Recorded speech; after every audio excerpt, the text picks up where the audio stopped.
स्वस्ति श्री गणनायकं गजमुखं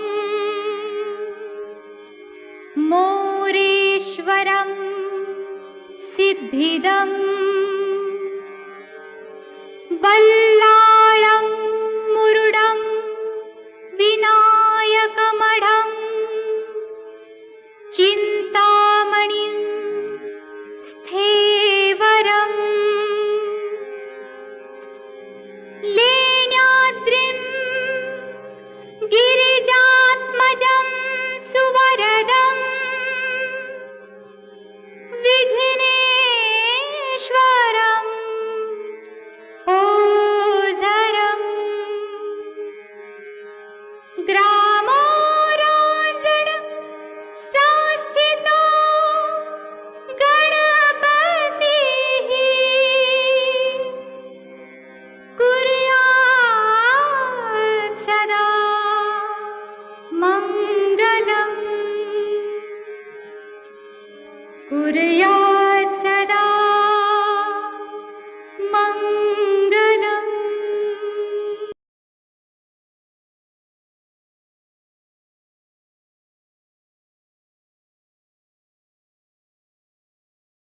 सांगतो देवाचे नमस्तस्मै गणेशाय ब्रह्म विद्या प्रदायिने यस्यागत्यते नाम विघ्न सागर शोषणे मंगलमूर्ती मोर्या मनिच्छिले मोर्या देत आहे। आपणा सर्वांना माहिती आहे की गणपती म्हणजे विद्येची देवता किंवा पार्वती नंदन म्हणजे गणेश। अथर्व शीर्षाच्या शेवटच्या चर्चेमध्ये वर्णन आलेले शिवसुताय श्री वरदमूर्तये नमः, शिवाचा जो मुलगा त्याला माझं वंदन असो। ही माहिती उत्तम प्रकारे व्यवस्थित आहे, सगळी माहितीच आहे, परंतु मुरगॉ क्षेत्राचं महात्म्य विचारात घेताना फार वेगळ्या पद्धतीची माहिती इथली आहे। ते म्हणजे कशी की तुम्ही देवळामध्ये प्रवेश केला की प्रवेश केल्यानंतर समोर एक वरती श्लोक लिहिलेला आहे, तो मुद्गल पुराणांतर्गत श्लोक आहे। नमस्त निजे भू स्वानंदे जडवर्त भूम्यां परतरे तुरीयाया स्थिरे परम सुखदे त्वन्निवससी मयूरायानाथस त्वमसि च मयूरेश भगवन् अतस्वाम संध्या हे शिव हरि रवी ब्रह्मजनकम। आपण एकल आहे नमस्ते सर्वांनी। साधारणतः गणपती याविषयी जी माहिती आहे ते बरोबर इथल्या वरुद्ध कशी, तर हा जो गणेश आहे तो ब्रह्मा विष्णू महेश सूर्य आणि शक्ती यांचा पिता आहे। तो कसा पंचपरमेश्वर पिता कसा सांगितलेला आहे, तर त्याचं वर्णन असं आहे की मुद्गल पुराणांतर्गत वर्णन आलेले पुन्हा गणेशाचे पुष्कळ मंत्र आहेत, शेकडो हजारो मंत्र आहेत, त्याच्यातून हे प्रदर्शित होतं। ते कसं की ज्यावेळी पंचपरमेश्वर निर्माण झाले त्यांना भ्रांत पडली, आम्ही कोण आहोत, आमचं कार्य काय, आम्हाला कोणी निर्माण केलं, आम्ही काय करायचंय, या प्रश्नाची त्यांना काय उकल नाही। एखाद्या प्रश्नाची उकल नाही झाली की माणसाचं जरा डोकं जरा चक्रावलं, तसं या देवांचं थोडंसं काही चित्त साऱ्यावर राहिना, ते सगळीकडे फिरू लागले, साऱ्यावर स्वर्ग पाताळ पृथ्वी ठिकाणी फिरू लागले, तरी त्यांना या प्रश्नाचे उत्तर मिळालं। म्हणून त्यांना एक मंत्र केला, निर्माण केला, तो कोणला, तर यस्मय कसमय नमो नमः, ज्या कुठच्या शक्तीने आम्हाला निर्माण केलं त्या शक्तीला आमचा प्रणाम असो। अशी 1000 वर्ष पुस्तक केली तरी सुद्धा प्रश्नाची उत्तर येणार, म्हणून ते त्रिखंडामध्ये भ्रमण करू लागले, पृथ्वी स्वर्ग पाताळ ठिकाणी फिरू लागले। जसं प्रत्येक देवतेचं एक परम सांगितलंय, परमधाम सांगितलेलं आहे, विष्णूचा वैकुंठ, शिवाचा कैलास, देवीचा शाक्तलोक, शिवाचा कैलास, असं हे मोरगावच्या मयूरेश्वराचं स्वानंद लोक सांगितलेलं आहे। तो 3 ठिकाणी आहे, स्वर्गे शंभू ग्रहेशैव पाताळे शेषमंदिरे पृथिव्याम तु मयुरेशे। स्वर्गामध्ये कैलासाजवळ सांगितलंय, पाताळामध्ये शेषमंदिराजवळ स्वान सांगितलेलं आहे, आणि पृथ्वी तलावचे स्वान क्षेत्र जिथे आपण आता आलेला आहात त्या देवतेपुढे नतमस्तक झालात, त्या देवती यथासांग पूजा केली, ब्राह्मणाद्वारा पूजा केली, देवाला महावस्त्र वगैरे नेसवलं, ती जी पूजा केली ती देवाला अर्पण झाली, ती अशी ती हे जे भूस्वान क्षेत्र त्या ठिकाणी ते आल्यानंतर तेव्हा हे क्षेत्र आता जसं आहे तसं नव्हतं। ब्रह्मा विष्णू महेश सूर्य आणि शक्ती पंचपुरुष या देवापुढे आल्यानंतर या ठिकाणी आपण आता जसं मूर्तीचं दर्शन करतो तशी मूर्त नव्हती, त्या ठिकाणी एक प्रकार अशी ज्योती होती, आणि त्या ज्योतीतून ओम असा ध्वनी प्रदर्शित व्हायचा।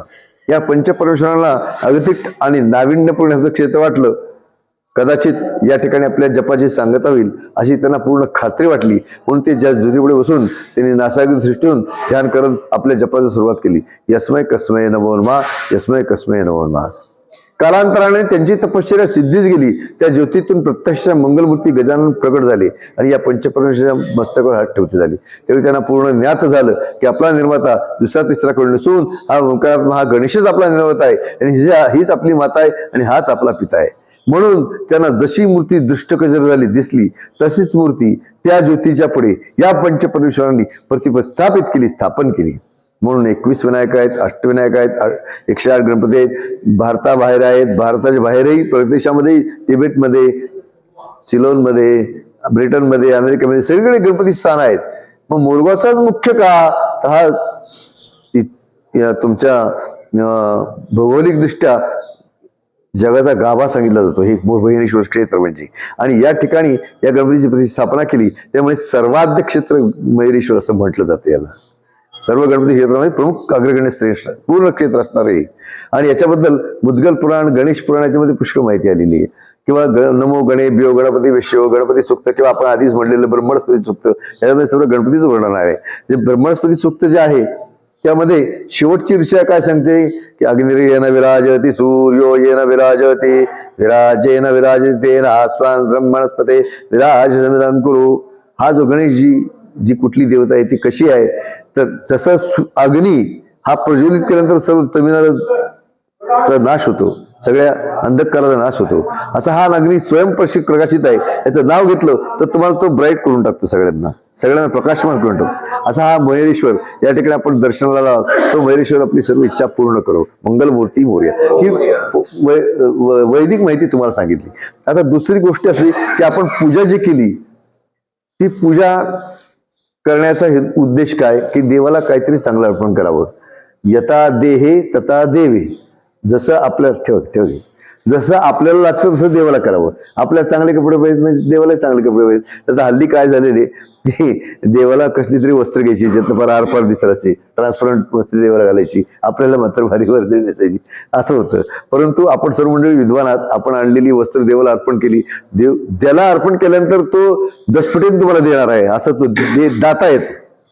पण तो घेणारा पण आहे, घेता पण आहे. आधी देतो मग त्याच्या चौपट तुम्हाला देतो. तेव्हा आपण सर्व मंडळींनी अष्टविनायक यात्रा सुरू करण्याच्या निमित्तानं या ठिकाणी देवाला जी पूजा अर्पण केली ती देवाला आपण समर्पित केली, आपण सर्वांनी पाहिली. आता तिथं आपण दर्शन घ्यायचे आणि पुढील यात्रेच्या प्रवासासाठी प्रयाण करायचे. मंगलमूर्ती मोरया. माझं नाव विघ्नर शिवराम वाघ तथा दिलीप काका म्हणून प्रसिद्ध आहे. या ठिकाणी मी माझं हा सांगतो की त्याची माहिती, त्याची पण माहिती सांगतो. तुम्हाला वेळ असेल तर 10 मिनिटं अजून आणखी त्याची माहिती सांगतो. हिस्टॉरिकल हा पण मोरया गोसावीची माहिती सांगण्याआधी त्याच्यात या मंदिराचं निर्माण कोणी केलं पण तुम्हाला कळलं पाहिजे थोडं, त्याच्याबद्दल थोडं सांगतो. आता हे पंचप्रमेश्वर स्थापन केले हे मान्य, पण याचा जीर्णोद्धार कसा होत गेला तर साधारणतः ऐतिहासिक माहिती अशी की मोरगाव पासून उत्तरेला सुप म्हणून गाव आहे, सुपे परगणा असं म्हणलं जातं त्याला. पूर्वी परगणा वाईज होतं सगळं, म्हणजे आता आपण जिल्हा वाईज महाराष्ट्रातील जिल्हे किती जिल्हा वाईज सगळी व्यवस्था आहे, तालुका वाईज गाव वाईज व्यवस्था आहे. तशी पूर्वी परगणा होते मुसलमान राजवटीमध्ये. सुपे परगणा, नगर परगणा, नागपूर परगणा, तसा सुपे परगणाचा भाग आहे सगळा. त्या ठिकाणी आजही यवन वस्ती जास्त आहे, तिथे मोठा दर्गा आहे त्या ठिकाणी मोठा. त्या दर्ग्यामध्ये पुन्हा खाली पिंडी आहे, महादेवची पिंडी. त्या मी गेलो त्या दर्ग्यात पाहायला, बरेच वेळा जातो. त्या ठिकाणी आजही यवन वस्ती जास्त आहे. तर आदिलशहाच्या काळामध्ये फार मोठी छावणी त्या ठिकाणी होती आणि त्यांच्या दरबारी दप्तरी कारकून म्हणून एक काम करणारे, लिपिक काम करणारे एक गोळे म्हणून सत्शील हिंदू आपले त्या ठिकाणी सेवेला होते, ऑफिसमध्ये क्लार्क म्हणून. आणि सर्व लेखाजोखा लिहिण्यासाठी शेतसारा गोळा झाला की नाही, कोणाला काय दिले वगैरे त्यासाठी होते. ते तिथले भक्त होते, घोड्यावरून दरवेळेस तिथं दर्शन मंदिर बघलं झालेलं, पडले झालेलं. या मंदिराची दुरुस्ती कशी करावी असं त्यांच्या मनामध्ये इच्छा होती.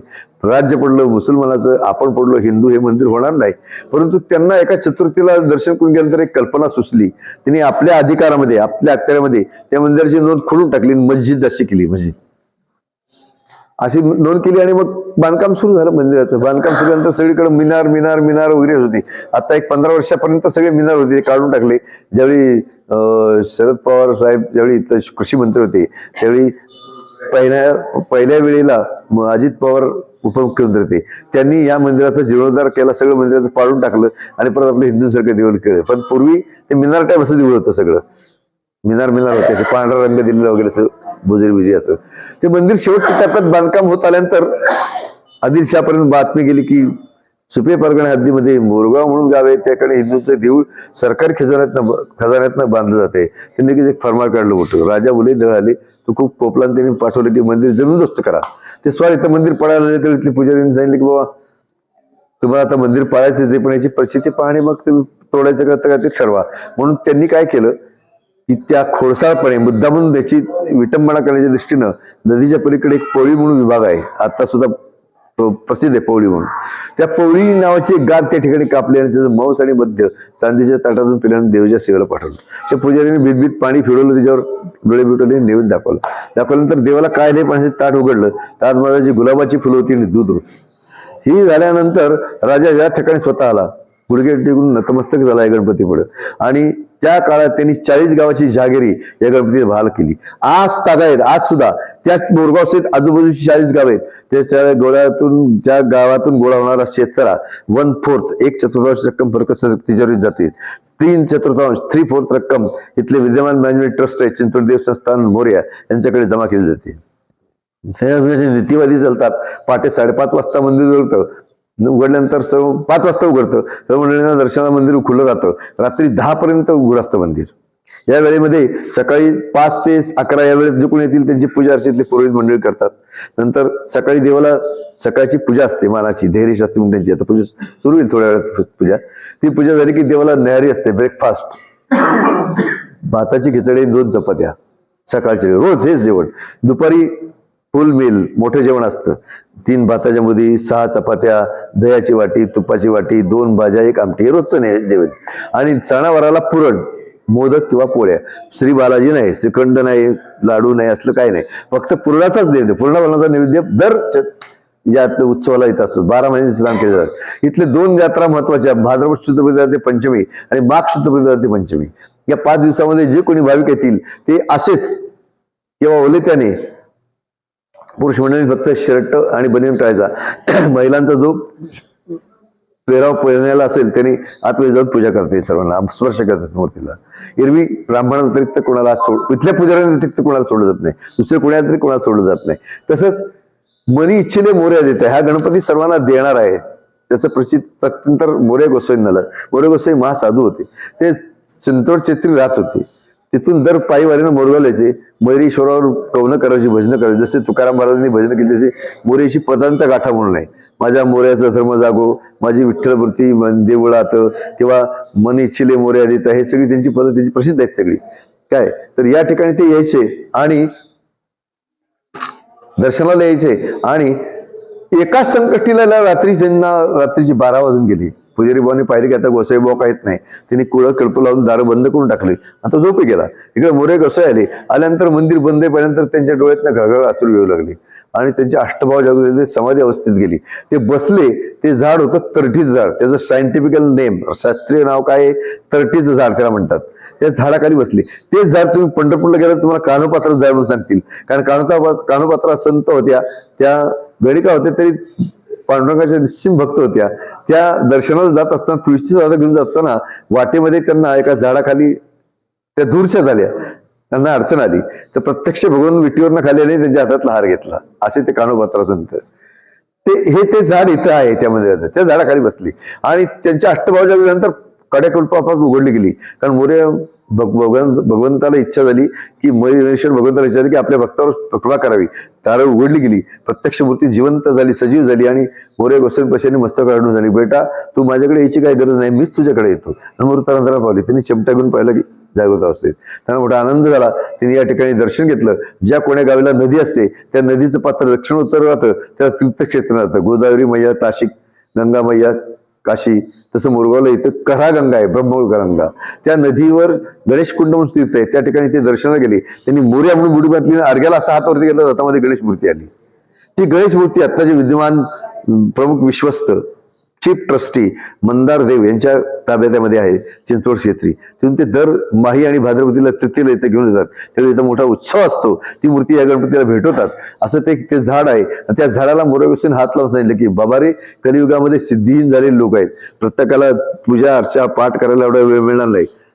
तर तुझ्या झाडाखाली नंतर तिने एखादी प्रार्थना केली ताबडतोब लिहिल्या सिद्धीच होऊ दे.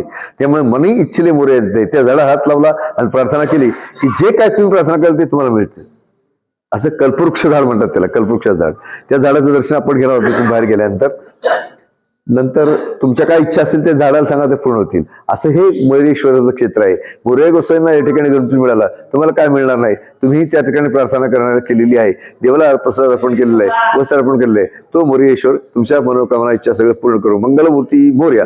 माझं नाव विघ्नर शिवराम वाघ, त्याचा दिलीप काका असं आहे. मी या ठिकाणी पुजारी म्हणून काम करतो. तसंच थोड्या वेळामध्ये ज्योतिषशास्त्राचं मला व्यासंग आहे, त्याची माहिती तुम्हाला देऊ शकतो. पण त्याला घरी येऊन भेटायला पाहिजे. तुम्हाला कधी वेळ असेल त्यावेळी या, त्याप्रमाणे तुम्हाला मी त्याची माहिती देऊ शकतो. मंगलमूर्ती मोरया. गणपती बाप्पा. आपण दिलेल्या पाकिटांचे अभिषेक चतुर्थीला 18 तारखेला होतील आणि नंतर तुम्हाला पोस्ट केले जातील. तुम्हाला सगळ्यांना माझा पत्ता देतो, कारण कोणाला अभिषेक वगैरे नाही मिळाला तर मला फोन करा परत, आणि कधी आला तर भेटा परत इकडे. तुम्हाला काय आणि आपली कोण लोक